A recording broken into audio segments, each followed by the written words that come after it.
Hello,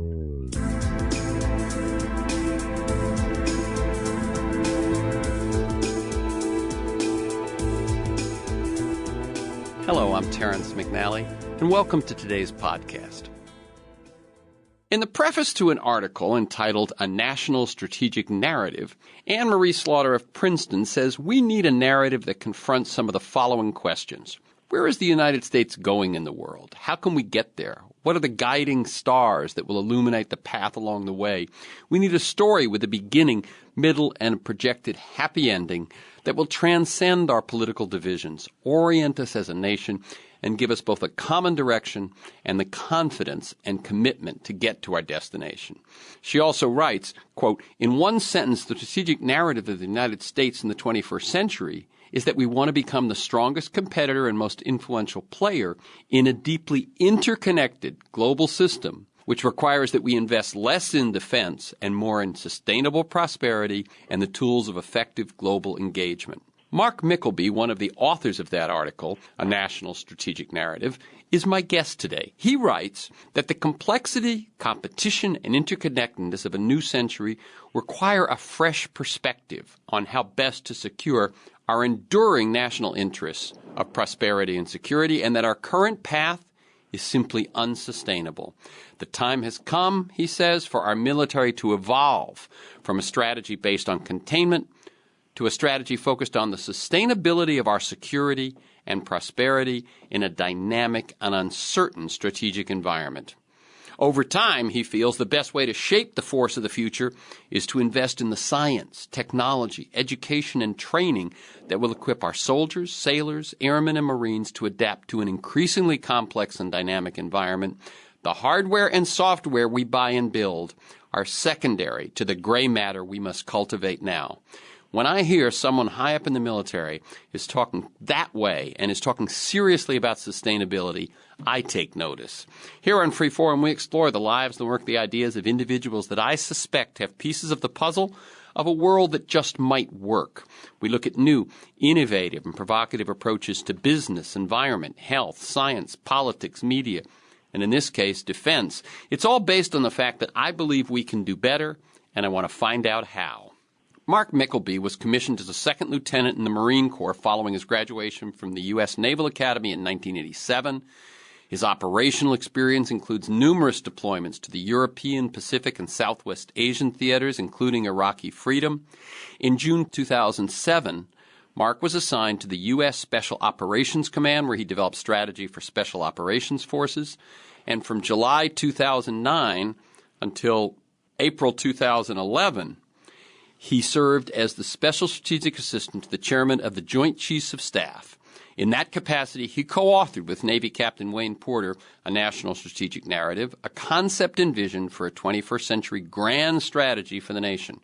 Mark retired from the Marine Corps in 2011 July and is now a senior fellow at the New America Foundation. Welcome, Mark Mykleby, to Freeforum. Thank you, Terrence. Okay, I like listeners to get a feel for the people behind the work and the ideas that we talk about.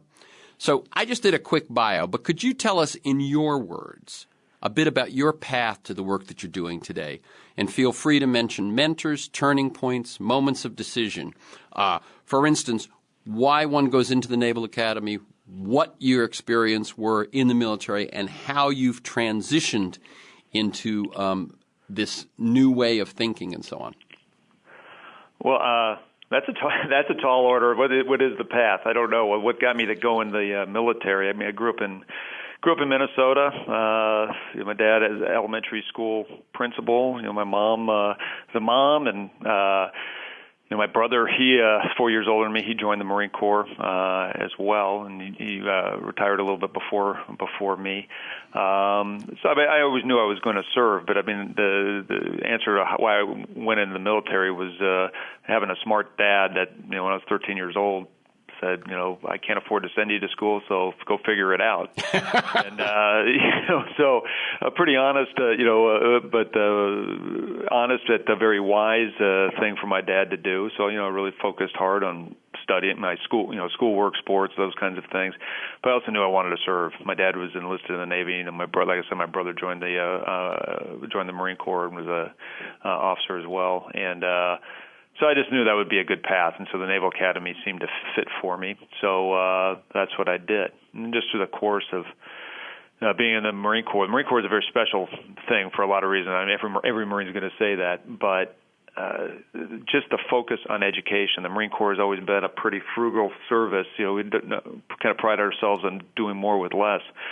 And the path to doing more with less came with an intense focus in the Marine Corps on education. And so the opportunity to go to get a couple of master's degrees while I was in service really helped. And so just to fast forward, how do you start thinking about the things we were thinking about? Well, right around 2000, the year 2000, 1999, 2000, I went to the Command and Staff College at Quantico, Marine Corps Command and Staff College. Also happened to be around the time that my son was born. And so you obviously start thinking about things a little bit differently. And it just so happened at that time when I was at Command and Staff College, I started reading a lot of the writings of George Kennan, the father of containment, right? Father of containment. And real interesting. First of all, he's a fellow Midwesterner. He was from Milwaukee. But second of all, a longtime environmentalist, believe it or not. But didn't know that.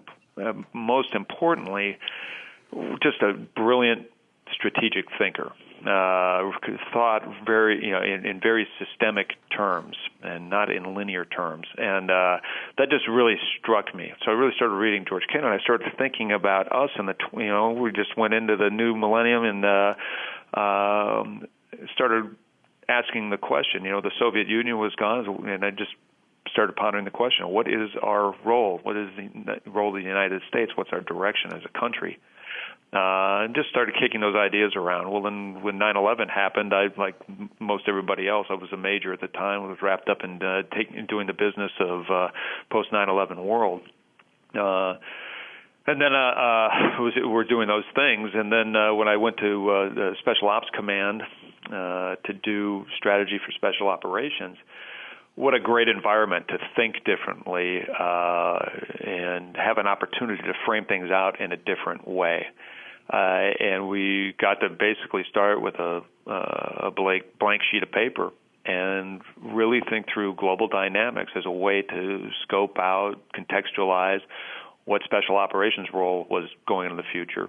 And what roles, responsibilities should special ops have, what capabilities, capacities, and most importantly, what authorities should special operations have for the environment that we see burgeoning in the 21st century. And in the course of doing that exercise of figuring out a strategy for special ops, we really came to the, I don't know if it was an epiphany or just a kind of the no kidding moment of recognizing that our nation, we really do not have a strategic vision for this country. We can't answer the question that Thomas Paine framed out in the very first page of Common Sense. So what are we about? What is our cause?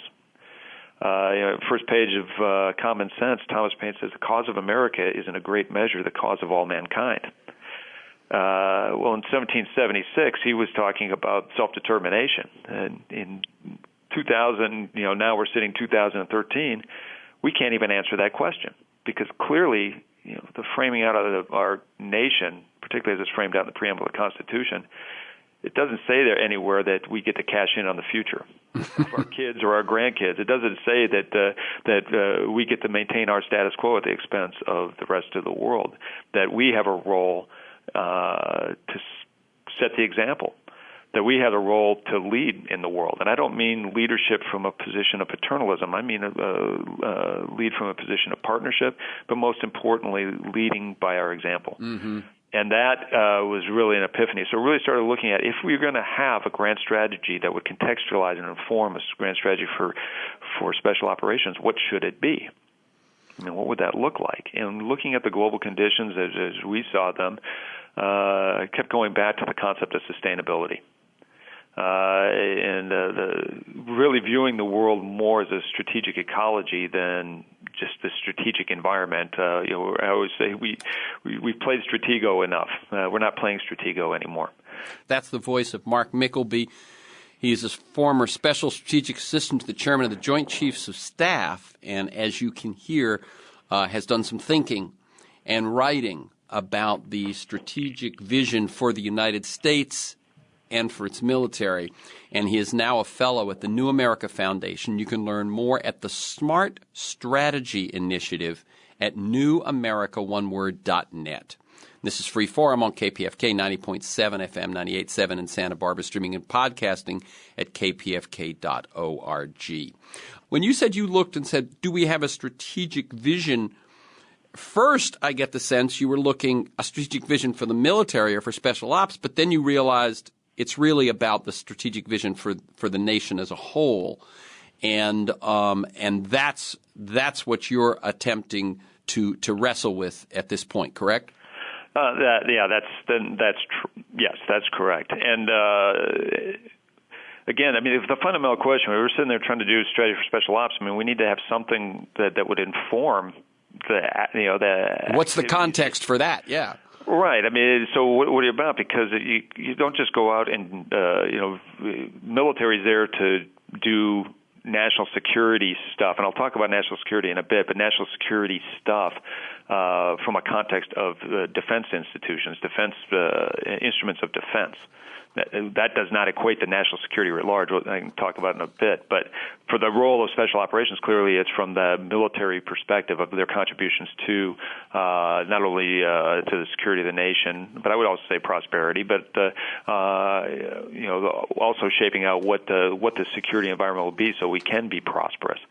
Kind of what we talked about was the military's role is to create security space so that our nation can thrive, right? Well, if we don't have an informing logic about what we're out there creating security space for, you're not going to be prosperous. You're not going to see opportunity. So we've become so myopically focused. This is my opinion, but so myopically focused on threat and risk that we forgot that we're the land of opportunity. We're not the land of threat and risk. Right. And so you create security space to do something. Right. And that's to become prosperous, to pursue opportunities. But I mean, it's smart if you take an ecological perspective. You can't just take a rapacious attitude about how you're going to get your opportunities to become prosperous. I mean, that is just an unsustainable path. That's what we're talking about. You have to talk about how are you going to be a card-carrying member of the ecology in which you thrive. I mean, this is Darwinian theory 101. Everyone talks about Darwin, survival of the fittest. Well, yeah, that's part of it. But the most important part of Darwin is when he talks about the riverbed, the spring bed. And there's that small little biosphere, and every member in that little biosphere has a role to play to make sure that the machine keeps going, that it keeps thriving, that it remains a healthy biosphere.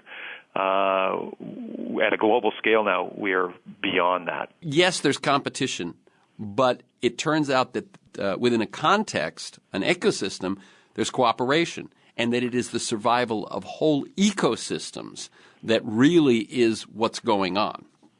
Yes, I mean what we're experiencing now is Garrett Hardin's tragedy of the commons on steroids.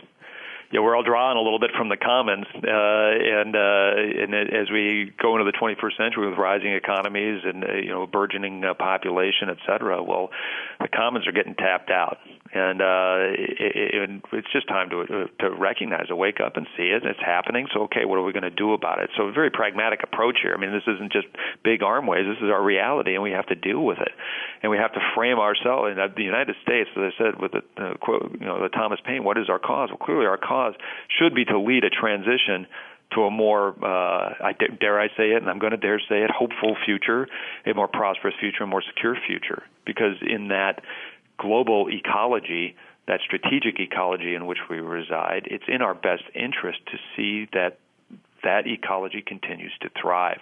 And it's not just what can we get right now to fulfill whatever given need we have right now. We have to start thinking more long term. This is classic George Kennan stuff. And so when we're talking about strategy at Special Ops, we said we needed to have a grand strategy. Well, just to get to the story of how to get to the because I'd never been in Washington before. Sometime, I think it was in October or somewhere around there, 2008, Admiral Mullen came down, and he was the chairman of the Joint Chiefs of Staff, saw kind of our approach. We were taking a very systemic approach. We did a thing to try to understand the dynamics of the environment in which to frame out the strategy for special ops, and we called it a strategic appreciation, just a very systemic view of global dynamics. And it was interesting academic exercise, but it did inform our strategy. Well, Admiral Mullen liked it, and it just so happens that Navy Captain Wayne Porter had just come back from Bahrain.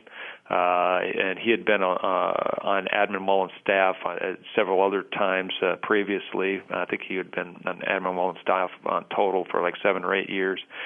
But he went back to the Pentagon after visiting us down at Tampa at Special Ops Command, and told Wayne to find out who was working on this strategic appreciation thing, because it sounded like the same stuff that Wayne was chirping in his ear about.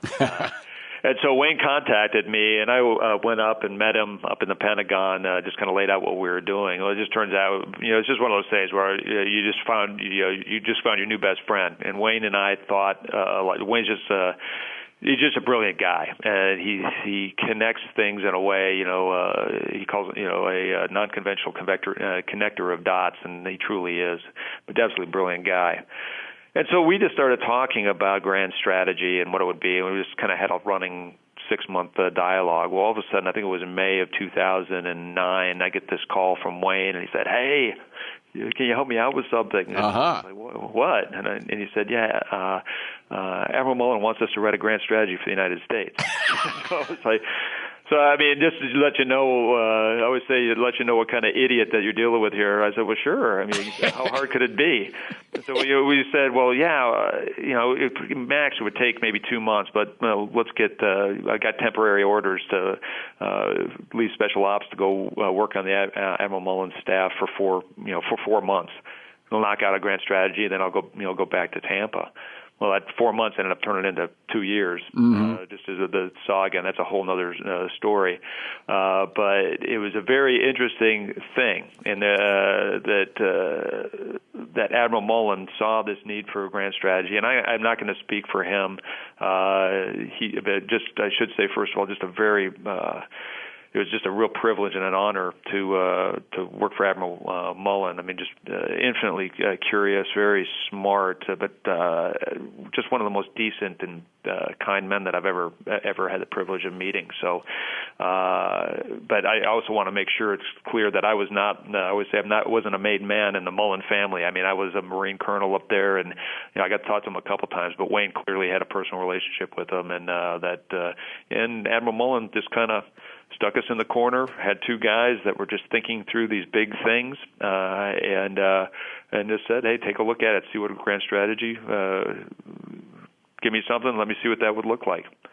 Let me just ask you one quick question, because I wasn't aware. What is Wayne Porter up to now, and where is he working at this point? Yeah, Wayne is still in the Navy, still Navy captain. He's getting his PhD right now at Naval Postgraduate School out in Monterey, so he's out there in California neck of the woods, but we speak with each other at least every week, either in the form of a phone call or at least emails. So we're still connected and talking through this stuff. But and his PhD, I assume, is sort of in this ballpark. Yeah, it's I wouldn't be able to quote exactly what it is, but it's basically systems theory and strategy development is kind of what his focus is. Yeah. So we're kind of carrying forward and really trying to formalize just how we work together. So it was so he's just a brilliant guy, and he always just. What I love most about the guy is he gets things done. To be a brilliant thinker and get things done is a good combination. Not always the case. It is. That was one of our things all the time was that, okay, you can have all the ideas you want in the world, but you got to actually go out and do something, So ideas to action was kind of like our mantra. To actually go out and do something. So, but I should also say too. I just want to say it was a pretty remarkable thing that at Special Ops Command that the bosses that I had all the way running up. First of all, they get the opportunity to just have that blank piece of paper to do strategy, but really, take a completely different approach than what the military schoolhouses had us do. The way when you go to war college, they teach you ends, ways, means. Mm-hmm. This very linear Aristotelian approach to strategy. It doesn't work. I mean, it does not map to the world that we face out there, the level of complexity and uncertainty. It just doesn't work. And at Special Ops Command, they really allowed us to take a different approach, which was really, I can't tell you how grateful I am for that opportunity to do that, and just the kind of what I would call enlightened leadership. So, I guess the point I'm saying is that I know those of us in uniform, we have a reputation for being pretty much in our lanes and, linear in our thoughts. My experience in the Marine Corps and then in my joint tour at Special Ops Command was absolutely the opposite. Very, I don't call it enlightened leadership, but it's just intellectual curiosity followed up with the courage to try new and different things and trying to make sense of all the things that we are doing. So I just wanted to make sure I made that point because it's not the stereotype that most people think on how things happen. But in other places, it doesn't happen. Right. But you'd be surprised how the type of thinking that's going on, very critical thinking, and trying to really design anew within the legal parameters that we have. So. It's Mark Mykleby. He's a former Special Strategic Assistant to the Chairman of the Joint Chiefs of Staff, and now a fellow at the New America Foundation. You can learn more about his work by looking up the Smart Strategy Initiative at newamerica.net. And we're talking about his work with Wayne Porter in developing this new narrative, this new strategy, this new vision for the role of the U.S. and its military in the world in the 21st century. So let me just take you back to the point that you say what you guys were focusing on was sustainability, and so that changes. Let me see. That changes the sort of the scope of the picture you're looking at, a bigger picture, the scope of the time frame you're looking at, longer term, and then also the complexity and the interdependence of the systems that you're working within. Yes. Absolutely. And so again, when Wayne and I got together up in I got there in July of 2009, got to the Pentagon, and there we are sitting there in the Pentagon, okay, how are we going to go do this? And the first thing that we decided was we were not going to write another strategy. I mean, DC's got plenty of strategies. We've got too many strategies. We have so many strategies, we don't have strategy. If you want to have, if you're an organization, you got to produce a strategy. But what we found, most of the strategies, first of all of them are focused on threat and risk. They're all focused on about all the things that we're against. Hard pressed to find anything that talked about what we're actually for and acting on what we are for as a nation, as a people. The second thing that we found out that most of them, those strategies I'll just say it, they're vacuous. They don't say anything. They make no prioritization decisions. They don't actually talk about the things that we can accomplish or how we go about accomplishing them. It's just a drill, a process that has to be run out, and therefore it is of little effect. And we didn't want to be part of that. So that's when early on Wayne and I said, we're not going to write a strategy that fits within the paradigm of what strategies in D.C. are. We decided we're going to write a story because that's what we felt America needed. Not only a story about where we are right now, but we're talking about where we can go and what we can be and what it means to be an American in the 21st century. And so, in order to do that, we take a page out of Lincoln strategic framing. His famous line is, "If you can know where you are and whether you're attending, you can better judge what to do and how to do it." Well, we wanted, with a little bit of emotional and intellectual honesty, talk about where we are today. What is our condition today in the United States? And right now, we found in our opinion, Wayne and mine's opinion, we are just hopelessly trapped. Hopelessly, take that word back. We're not hopelessly trapped. Right now, we are trapped. We're deeply trapped. We are trapped in this, organizationally, but most importantly, cognitively, in this framework of containment that addressed a security environment, a global environment that existed 60 years ago. Right. And let me just ask, when you point out containment was put forward 60 years ago and was an accurate context at the time. And when you're saying that it no longer is, it's not just because of the fall of the Soviet Union. It's not just because it's no longer a two-power or whatever world. It's in so many other ways as well, correct? The Internet, the globalization, all of those things all argue against a containment view.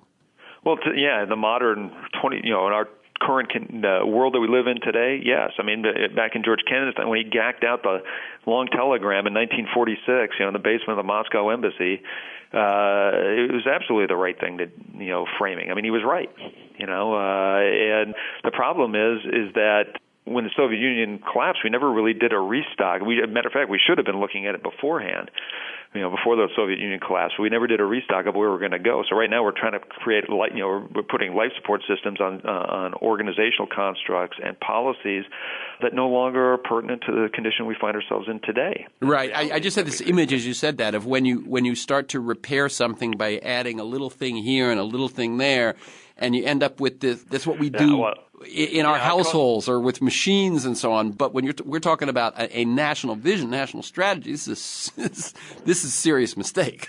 Yeah. Well, I mean, I call it playing Mr. Potato Head with our country. Yeah. I mean, the National Security Act 1940, it was a pretty cool thing that happened. Kennan cranked out a strategic concept of containment. And as things bubbled up, and we had a National Security Act in 1947, which fundamentally reframed our, that's what created the Department of Defense and the CIA and a bunch of other, the institutions that we used to operate in the Cold War context.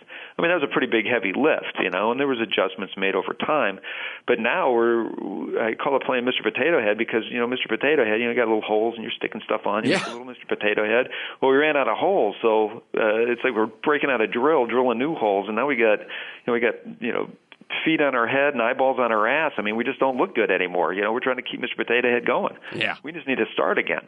And so we just have to have a new view. And it's really interesting is that as early as research that I've done, as early as 1954, George Kennan himself is calling this out. Wow. There's a little collection of his lectures in a small book called The Realities of American Foreign Policy. They're a collection of his lectures from when he was in Princeton. And there's only 4 chapters. The first 3 chapters are basically about the Soviet Union, but the 4th chapter is just really, really a cool, compelling read. And the title of this chapter 4 is called The Unifying Factor. I love that title, Unifying Factor. But on page 112 through 114, it's a real long paragraph, but on page 112 through 114, Kennan's calling us out. He's saying, hey, we have got to start being concerned with how we are developing as a nation. And he makes a clear, inextricable linkage between our domestic condition and our capacity to be able to be effective abroad in a foreign policy context and our ability to lead. And he talks about the built environment and places of worship and shopping and recreation and our environment, and are we being good stewards and really building this kind of society that that our republic that would be worthy of the citizens of this republic. And he even goes so far to say he said. I'm trying to remember the exact quote, but he said, people, this is the connection between our domestic condition and foreign, our ability to be effective abroad, he said, people are not going to accept leadership from a country that's adrift in its internal development and drifting in dangerous waters. Mm. And of course, you're saying this is 54, which is actually before the advances of the civil rights movement. Yeah. So, he's looking at a very different country. He's looking over the horizon saying we've got to start considering, because these are such big-scale things, we have to start looking and making sure that we're constantly having an eyeball on the trajectory that we're on. Yeah. This is really kind of the stuff that informed me and Wayne. And when we sat down, we looked at, okay, if we're still in these confines of containment, it's because of how we view the world. And to your point earlier about all the interdependencies, interconnectedness, well, the reason why containment really worked is because you could treat the world as a closed system. Yeah. You could manipulate variables to a deterministic end back then, and most of that was because of the nature of information, and mostly the fact that the state systems, whether you're in the East or the West, pretty much controlled information.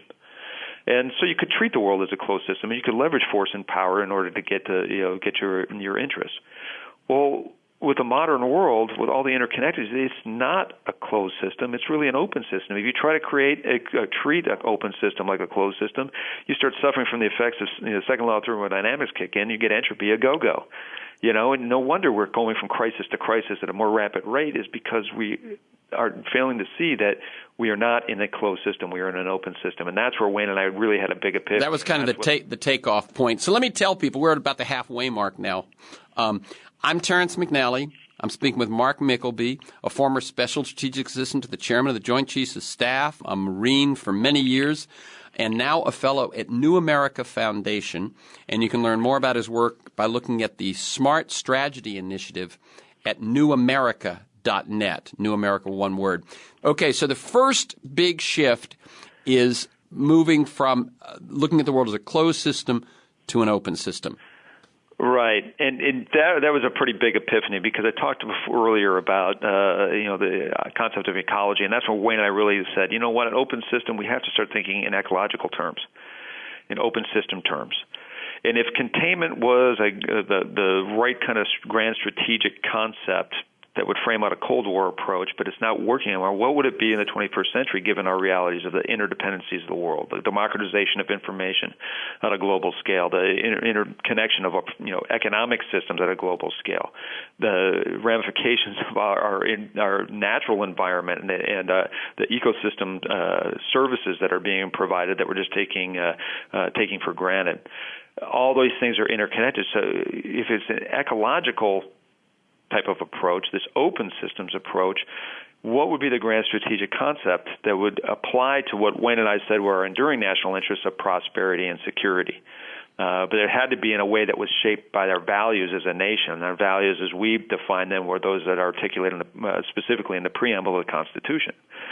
And when we looked at the world through that lens, particularly around our enduring interests of prosperity and security, one word just kept coming up, and I want to go on record and say I'm not part of the Agenda 21 crowd, if there is such a thing, so in case anybody's worried about that. But the word sustainability just kept coming up. And we took the ecological definition of sustainability, an organism's ability to remain diverse and productive over time, and it mapped so well to our enduring interests of prosperity and security. I mean, an organism's ability to remain diverse means it has to have depth, it has to have redundancy, it has to be resilient. It's security. That's security 21st century style. It's not just about defense. It's not just about the things that happen at our shores and go outward. It's about the integrated systems that make up our society today and how those systems plug into an even larger global system. In terms of productivity, organisms' ability to remain productive over time, we really have to get our brains around the fact that we live in a resource-constrained environment, i.e., call this globe. Bill McDonough says the only thing that's coming in is sunshine, and we're not even using that very well. Right. That's the only thing that's really for free. Yeah. And so this idea of quantitative growth, where we seem to be so trapped around, that being productive means quantitative growth. It's just the math doesn't work out. I mean, it's stinking math. It's stinking science. It just doesn't work. And so we really are saying we probably have to start looking at a qualitative growth as a nation. And when you take a look at the trend lines, it makes sense. I mean, these are the problem sets that we have. 1/3 of our nation is clinically obese. 2/3 are overweight. We spend an enormous amount of money around largely preventable diseases. I think the numbers from the CDC were, I think 2009 was something like $2.7 trillion or something like that spent on health care, and about 70% of that was on preventable diseases, largely diseases associated with issues of obesity. I mean, that's an enormous amount of money we're spending. And I mean, it's not lost on me either that, with this kind of this huge, and I'm a card-carrying member. I'm a victim of it. Well, I'm the card-carrying member of the consumption club, and I'm trying to change my ways. So I'm no poster child for sustainability, but I am trying. But it's not lost on me that the average American stands about, I think the number is something about like a 1 in 20 million chance of dying in a terrorist-related action. 1 in 20 million. 1 in 20 million. Yet your average American stands about a 1 in 2,700 chance of dying from an obesity-related cause. Right. Just think about that for a second. And right now we're trapped in this paradigm of we're expending our prosperity in pursuit of this illusory condition of security that's mostly defined in terms of 20th century dynamic, not in our 21st century reality. And I mean, these are the things we have to come to grips with. And so when we started considering that definition, that ecological definition of sustainability, it seemed to map directly to our enduring national interest of prosperity and security. And it also provided that long-term trajectory. Mm-hmm. Because when you talk about sustainability, you're not talking about an end state. You're talking about a condition that constantly has to be worked towards, constantly revised as global dynamics change. And oh, by the way, that's the same type of logic that goes into the preamble of our Constitution. That we, the people, in order to form a more perfect union, to establish justice, ensure domestic tranquility, provide for the common defense, promote the general welfare, and, most importantly, to secure the blessings of liberty to ourselves and our posterity, all those words, to form, to establish, et cetera, all those words are action words. Mm-hmm. They constantly have to be worked towards. I mean, this is stuff that Hubert Humphrey constantly railed about when he was alive and well. And I don't love him just because he's from Minnesota, but I think he was a very wise man. And this maps, this constant effort, this constant work about what a republic is about, what is the cause of America in the 21st century, shapes around this. Because, and this is why the concept of sustainability truly maps to a grand strategy of the nation, not only because of the logic of it, because it also fits into a uniquely American way of doing grand strategy. And this is the work that I'm doing at New America Foundation right now, is taking that idea of sustainability as a grand strategic national imperative for the 21st century and say, okay, what's the so what? What's the so what of the narrative? How would you functionally frame this out? And when you look at the concept of sustainability, it fits into this unique grand strategic formula for grand strategy that the United States has practiced. In World War II, we were the arsenal of democracy. Take on the scourge of global fascism. In the Cold War, we rebuilt Europe, Western Europe, and Japan, established a global economy so that we could contain and outlast the Soviet Union. And the reason why this is a unique formula is because in each one of those cases, when we decided that we were going to take on what we would consider the global challenge of our age, we did a very simple thing. We had a strong economy. We based our strategic trajectory on our economy. We aligned our governing institutions and our foreign policy toward, along with our economy, to take on that global challenge.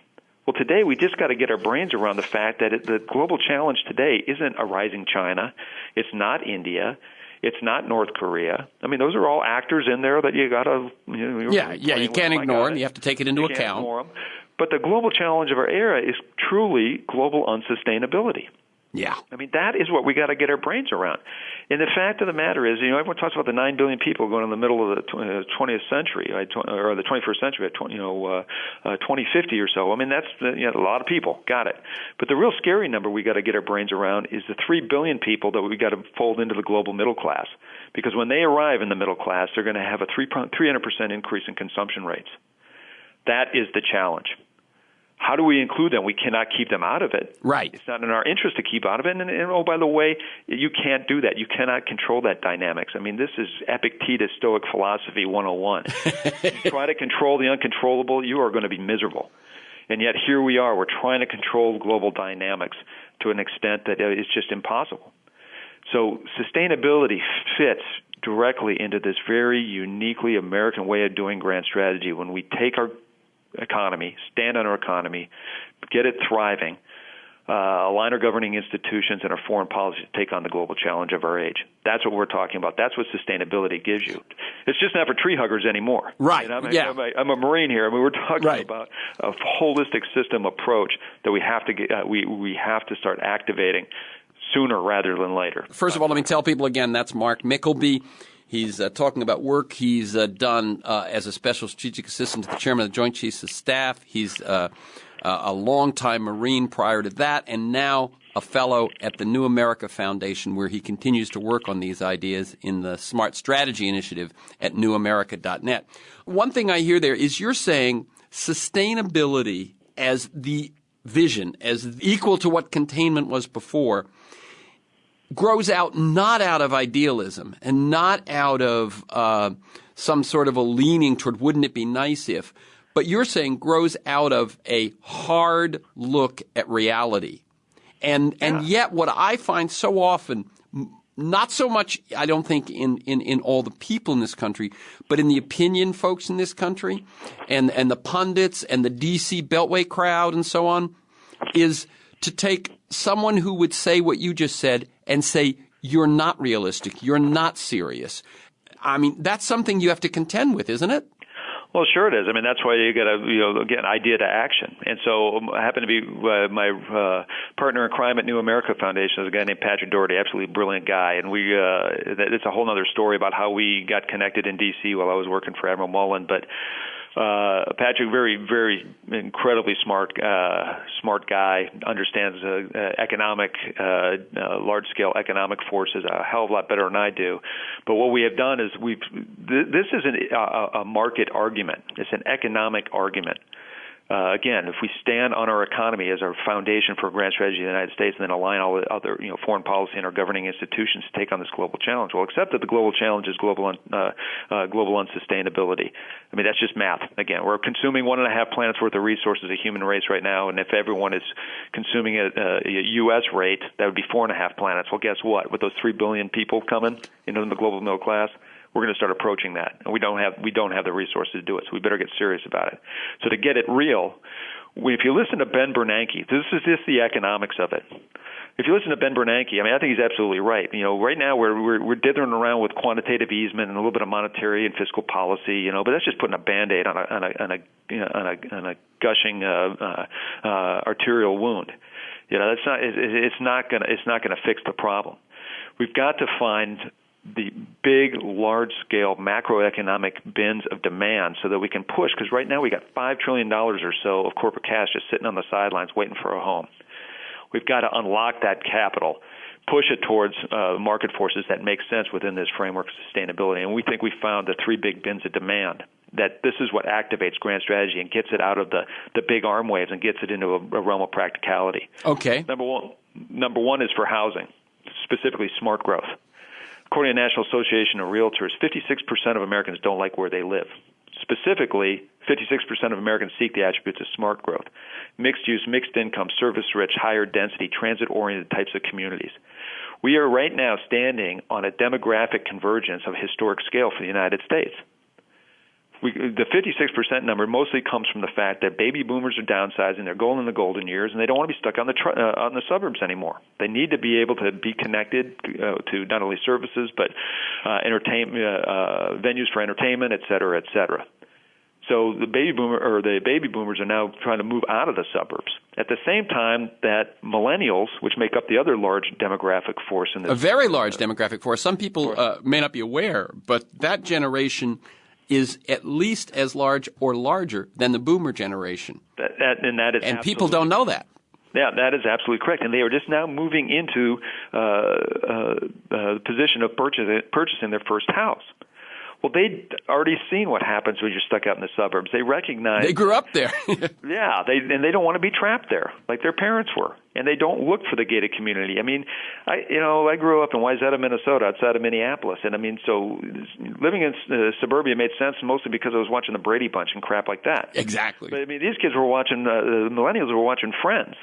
So going to the city perk and living that hip happening lifestyle, I mean, that's what they're about, and that's where they want to continue to live and raise their families. And so right now, that's what helps. This is what creates that 56% demand signal for housing. And right now, again, according to the National Association of Realtors, only 2% of new housing startups will meet that demand. And by the way, that demand signal of 56% is, in real terms, is 3 times greater than the demand signal of the returning GIs coming back from World War II. And if you remember, that was the demand signal that fueled suburban sprawl. That fueled our economy through the late 70s, early 80s. Let me just also say, one of the things I hear is that as you're sort of rejiggering the big grand vision from containment to sustainability, basically revising what has been in the main since World War II or just after World War II, it turns out I hear the same thing in terms of suburbs. Grew out of that era, worked for that era, seemed to fit, and now no longer. I have a feeling that this goes through. I'm willing to imagine that the next two things you're going to say are also things which just have sort of been going one way for too long, and it's time to actually, not just muddle through, but take some initiative in that these changes are desired and need to happen. Right. I mean, we almost like we've forgotten. I mean, there's a lot of the systems that were created, anywhere from ranging from how do we incentivize mortgages. Right now, we still incentivize drive till you qualify. I mean, it's crazy. Right. There's no consideration for the long-term infrastructure costs, the energy footprint, et cetera, et cetera. I mean, the same. The National Defense and Highway Act that was initiated under the Eisenhower administration. I mean, those things were absolutely the right thing to do in the Cold War. They're not the right things to keep fostering in keeping alive now. And yet 80% of our federal dollars go to highways. For 80% of our transportation dollars. Yeah. Yes. Instead of to rail, instead of to those things. And of course, when you're talking about smart growth, what you're talking about is people moving in to the cities or the near to the center of cities and built around mobility that doesn't demand a car. That's right, and we know that higher density living patterns are less energy intensive. And that's where the big, in terms of retrofitting American buildings. I mean, that's where we can really, if you want to become energy independent, I would start focusing on how we fix our buildings. Exactly, conservation is the greatest gainer we can make in terms of energy, and you cannot outsource a retrofit. That's right. And it's also a big economic opportunity, and the demographics show that market force. And what's interesting, the second big bin of demand, which is systemically connected to the built environment, is how we grow food, how we develop our food. Sure. I mean, right now, leveraging, that's our second big demand signal is for regenerative agriculture. According to the Rodale Institute, they recently did a 30-year farm study comparing, let's just call it industrial ag versus regenerative agriculture. And it's absolutely fascinating is that the economics of it, we're sitting on a gold mine and we're asleep at the switch. Mostly because the global demand for food, according to the OECD, we're going to have to increase global food supply by the middle of the century by 60%. And 100% of that growth has to be regenerative, just because the ecosystem cannot take how we currently farm. And the numbers per acre comparison between industrial ag, how we currently grow food, versus how we could do it if we did regenerative ag, is really compelling. Per acre yields are the same. Most importantly, per acre yields in times of drought, regenerative ag has 30% greater yields. Just so people hear that, the charge normally is that it's nice to do regenerative ag, it's nice to do organic, it's nice not to do monoculture, it's nice not to do factory, applying factory systems to farming, but it's an indulgence. And what you're saying is, no, it's not. The yields are the same. And when we're in a period of drought, which climate change seems to be bringing more and more of, the yield of regenerative agriculture is superior. Yeah. And just to kind of cap it off, it's something on the order of 40-some% less energy intensive. I think it's 45% less carbon emissions in producing of food. And, oh, by the way, here's the cool number, is that per acre you get 3 times more profitable. Wow. Per acre. And that's with that's taking in externalities, but this is what's the global scale. And the other piece, which I don't know if you figured in there already, of course, is the transportation piece. Well, sure. I mean, we're talking about when you grow it closer, you don't put it in a fossil fueled vehicle to transport it 1,500 miles to your dinner table. That's right, and it's just in a macroeconomic scale. When we start talking about that type of profitability, we're talking about a time when world food prices are at an all-time high. Now, it might sound a bit Machiavellian, but we can do this at a time when it makes the most economic sense. Right. At a national scale, and then make that transition and show how it can happen at a national scale. When America does it, the rest of the world will follow. I mean, so housing and smart growth is the first big, as you say, bin of progress. Food is next. Agriculture. What's the third? The third one, well, let me finish. I just sure. say this one point from a national security guy, and not just because I'm a freaking Minnesota guy, but I mean from a national security guy, what scares me most, what we really have to pay attention to regenerative agriculture, is the condition of our soils. According to the Michigan State University study about we're in the middle of America where we grow our food, we have places where up to 75% of our topsoil is gone, is eroded. I read one study, and I can't remember which one it is now, so I apologize. But in Iowa, 50% of the topsoil is gone. Now, when you consider that's the breadbasket, yeah. When you take a consideration, 100%, or it takes 100 years to generate 1 millimeter of soil. We are playing with fire. If the cod industry of the late 70s, the collapse of the cod industry, is any indication of what Mother Nature does when you mess around with her too much, yeah. We need to take notice at a scale. This is strategic stuff. When we cannot produce food, I mean, that is a dangerous, dangerous spot to be. Yeah, talk about your pursuit of happiness when you stop being able to produce food. So this is a great example of the convergence of prosperity and security and how they're intermeshed, and it's just not about defense anymore. So let me go to the third one. The third big bin of demand is for a productivity revolution. We clearly have to reduce our resource intensity of how we make stuff. And this is a place where the United States could just lead the world again. I'm talking about things like 3D printing, stereolithography, also talking about renewable energy. I mean, really taking those market forces and doing advanced manufacturing at scale and really lead the world in a different direction. And it's a huge market out there for it. In China, in India, in Brazil. Why we're not pursuing it, why we're not investing in the education and the systems that we need to do and doing the market and market incentives to move in this path is beyond me. When you say why we're not, it seems to me the things that have happened with inequality in the financial system leading to money dominance in the political system, leading to basically a dysfunctional democracy that no matter how smart this vision you're putting out is and how wise and how helpful, that area around the Beltway doesn't seem able to change. Yeah, I mean, this is why you got to think about systems transformation, and the system of our government in D.C. is not going to change itself. So that's why we got to start leveraging, pursuing going into the private sector. I think at the macro scale, the private sector is going to be the change agent for this country. Large-scale businesses understand it. Medium-scale businesses understand it. Small-scale businesses understand it. They're getting there. Now, there's folks out there that you're never going to be able to talk to, and I got that. Okay, but there's plenty of enlightened businesses out there that I think that if we work with them around these large bins of demand that are out there, they will create the political safe spot. But that's just the way they're going to move, and that's part of the argument that we're making. I just want to say real quick, because what I described is really a top-down game, but we're really taking a page out of Lester Brown's Plan B. Of using a sandwich approach, a top-down, bottom-up approach. So maybe a different conversation for another time is at the same time we're talking about these big, large-scale macro things, we're also leveraging a bottom-up approach by creating regional economic clusters. This is around the economic theories of Michael Porter, Mercedes Delgado, Scott Stern, the likes of them, around this concept of full-spectrum sustainability, of converging all the different sectors of food, water, industry, transportation, education, to really create a grass-up movement. And we've got 4 regional clusters that we're getting off the ground.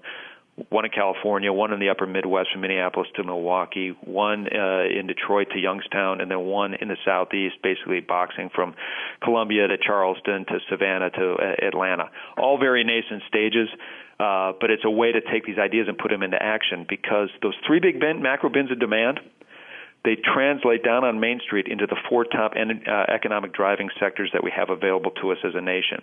Right now, our economy is geared towards retail and service industry, which for every buck you put in, you only get about 55 cents in retail. You only get for every buck you put into a service, you only get about 63 cents of ancillary economic activity. Yeah. But if you take built environment, ag, and productivity revolution, translate those down into Main Street, guess what? For every buck you put into manufacturing, you get $1.35. For every buck you put into ag, you get $1.20. For every buck you put into construction, you get 98 cents, and for every buck you put into transportation, you get about 95 cents. Okay. These are the big driving sectors. We've got to close it here, Mark. But let's do this soon again, and we'll lay out the context in the first few minutes, and then start getting down to the specifics. Sounds great. Okay. So my guest is Mark Mykleby, former Special Strategic Assistant to the Chairman of the Joint Chiefs of Staff, where he was working on this national strategy, this national narrative. He's now a fellow at New America Foundation. You can learn more at newamerica.net and look for their Smart Strategy Initiative. You can listen to this week's conversation and many others anytime during the week by linking to the podcast. You can sign up to have it delivered to you weekly. You can do both those things at iTunes or at my website. And my website has two names, either TerenceMcNally.net, TerenceMcNally, TerenceMcNally.net, or aworldthatjustmightwork.com. And if you want to receive my weekly email announcement that'll tell you who's going to be on, what we're going to talk about, and 3 or 4 articles of background, sign up at my site or email me at temcnally@mac.com. And at my site, you'll see podcasts going back to 2007. You'll see transcripts, articles, and also my work with organizations helping them develop better stories and narratives to maximize their impacts. Thanks to G, my engineer, Stan Mizrahi, and Mark Maxwell in production, and to you, my listeners. I look forward to being with you again next week. And finally, thank you to Mark Mykleby. Keep up the good work, and we'll talk again soon. Thank you, Terrence.